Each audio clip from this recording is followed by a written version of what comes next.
অবস্থা দৃষ্টে মনে হচ্ছে এই খুনি হাসিনার মাটিটাও বাংলাদেশ স্পর্শ করবে না। আমাদের শিক্ষা নেওয়া উচিত গণমানুষের বিরুদ্ধে, জনগণের বিরুদ্ধে কোনো অবস্থান না নেওয়া। যার হাত ধরে গণমানুষের রাজনীতি এসেছিলেন, ক্ষমতায় গিয়ে উনি গণমানুষের বিপক্ষে চলে গিয়েছিলেন। যে মৌলানা ভাসানীর জন্ম না হলে বাংলাদেশ হতো না, যে দাবিটি আমরা করি, এই দাবিটার যে যথার্থ এবং আজকে মৌলানা ভাসানীর প্রাসঙ্গিকতায় থেকে এটা বোঝা যায় যে জীবনের প্রতিটি ক্ষেত্রে মৌলানা ভাসানীর প্রাসঙ্গিকতা। এমন একজন মহান নেতা, আমি কারো সমালোচনা করবো না, কিন্তু সত্য কথাগুলো বলতে হবে। অনেক বড় বড় নেতা জন্ম হয়েছে মৌলানা ভাসানীর হাত দিয়েই হয়েছে। তাদের ভুল রাজনীতির কারণে পৃথিবী থেকে তারা বিদায় নিয়েছেন, কোনো টু শব্দ হয়নি, এবং তারা গণমানুষের নেতা হয়ে এই দলটি মৌলানা ভাসানী হাতে গড়া দল ছিল পাকিস্তান বলে, যে দলে পরে নেতৃত্ব দিয়েছেন শেখ মুজিবুর রহমান সাহেব। কিন্তু উনি সেই গণমানুষের, যার হাত ধরে গণমানুষের রাজনীতি এসেছিলেন, ক্ষমতায় গিয়ে উনি গণমানুষের বিপক্ষে চলে গিয়েছিলেন। গণমানুষের বিপক্ষে যাওয়ার ফলে তার কি পরিণতি হয়েছে সেটা আপনারা দেখতে পেরেছেন। ওনার হাত ধরেই তার একমাত্র মেয়ে শেখ হাসিনা, তারা কি করেছেন আপনারা সবই জানেন।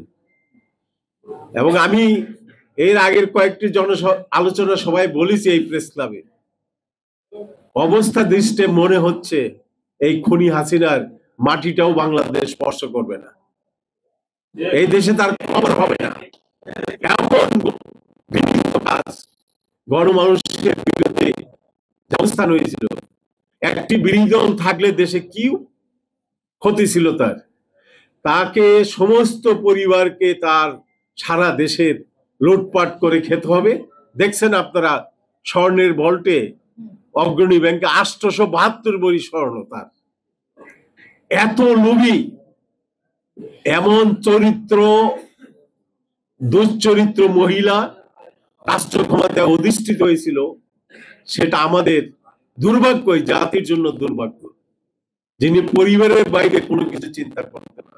দলকে ধ্বংস করেছেন, তার বাবার মতো একজন মহান নেতাকে ধ্বংস করেছেন, উনি নিজেই সবকিছু করেছেন, এর জন্য উনি নিজেই দায়ী। শেষ পর্যন্ত আমার মনে হয় তার মাটিটাও বাংলাদেশ হবে না। এটা আমি রিপোর্টার্স ইউনিটির এক আলোচনা সবাই, মান্না ভাইয়ের আলোচনা সবাই বলেছিলাম। আজকে এই প্রেস ক্লাবে অনেকবার বলেছি, অবস্থা দৃষ্টি এখন সেটাই হয়েছে। তার কারণ গণমানুষের বিরুদ্ধে অবস্থান নেওয়া।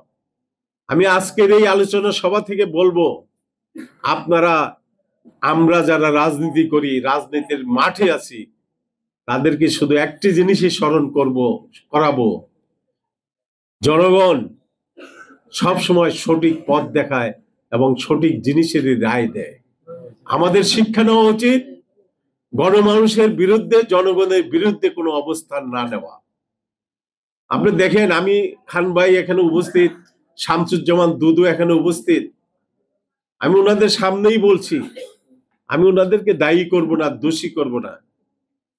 আজকে বিএনপির নেতারা যারা যেভাবে স্থাবকতা শুরু করেছেন, এই জাতীয়তাবাদী শক্তির বাতিঘর শহীদ রাষ্ট্রপতি জিয়াউর রহমান, তার সন্তানকে নিয়ে যেভাবে স্থাবকতা আপনারা শুরু করেছেন, তাকেও ফ্যাসিস্ট বানাবেন, আমার মনে হচ্ছে এটা।